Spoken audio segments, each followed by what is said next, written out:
കുറച്ച് കാലം മുന്നേയുള്ള ജയറാമിന്റെയും ദിലീപിന്റെയും ഒക്കെ സിനിമയിൽ ഒരു അപ്പൂപ്പൻ എപ്പോഴും ഉണ്ടാവാറുണ്ട്. ഭയങ്കര പല്ലൊന്നും ഇല്ലാണ്ട് കുറേ സമയം ചിരിക്കുന്നപ്പോൾ ഒരു അപ്പൂപ്പൻ.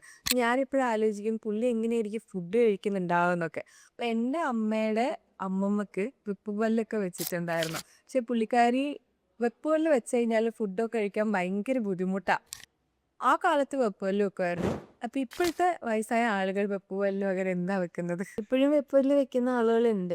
ഇപ്പൊ പക്ഷേ ഉണ്ടല്ലോ കുറേ ആളുകൾ നല്ല രീതിയിൽ ടീത്തും ഗംസും ഒക്കെ കെയർ ചെയ്യുന്നത് കൊണ്ട് നമ്മുടെ നാച്ചുറൽ ടീത്ത് ഒരുപാട് നഷ്ടപ്പെടാതെ തന്നെ സൂക്ഷിക്കാനാണ് എല്ലാവരും നോക്കുന്നത്. ഇപ്പൊ ഓക്കെ. പണ്ടത്തെ കാലത്ത് ഒരു കേടൊക്കെ വന്നിട്ടുണ്ടെങ്കിൽ പല്ലെടുത്ത് കളയുക എന്നുള്ളതാണല്ലോ അതിൽ മെയിൻ ഇഷ്യമായിട്ട് വരുന്നത്. ഇപ്പൊ റൂട്ട് കനാൽസ് ഒക്കെ ചെയ്യുന്നുണ്ട് ആളുകൾ. അതേപോലെ തന്നെ അവര് ടീത്ത് കുറേ കൂടെ മെയിൻറ്റെയിൻ ചെയ്യാനായിട്ട് ശ്രമിക്കാറുണ്ട്. ഇംപ്ലാന്റ്സ് ചെയ്ത് ടീത്ത് വെക്കാറുണ്ട്.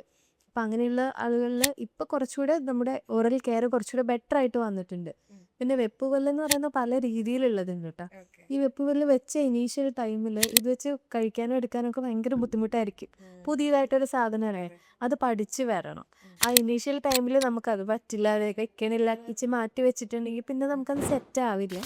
അതേപോലെ ചില ആളുകളിൽ നമ്മുടെ പല്ലിൻ്റെ ചുറ്റിനുള്ള എല്ലുണ്ടല്ലോ, അതിൽ ചിലപ്പോൾ തേയ്മാനം വരാറുണ്ട്.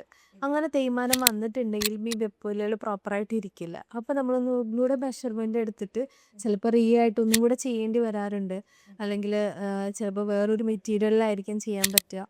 എന്തായാലും നമുക്ക് ചെയ്യാൻ പറ്റുന്നതാണ്. നമ്മൾ പഠിച്ചെടുത്തിട്ടുണ്ടെങ്കിൽ വെപ്പുപല്ലുകൾ വെച്ചിട്ട് നമുക്ക് ചൂസ് ചെയ്യാനും കാര്യങ്ങളൊക്കെ ചെയ്യാൻ പറ്റുന്നതാണ്.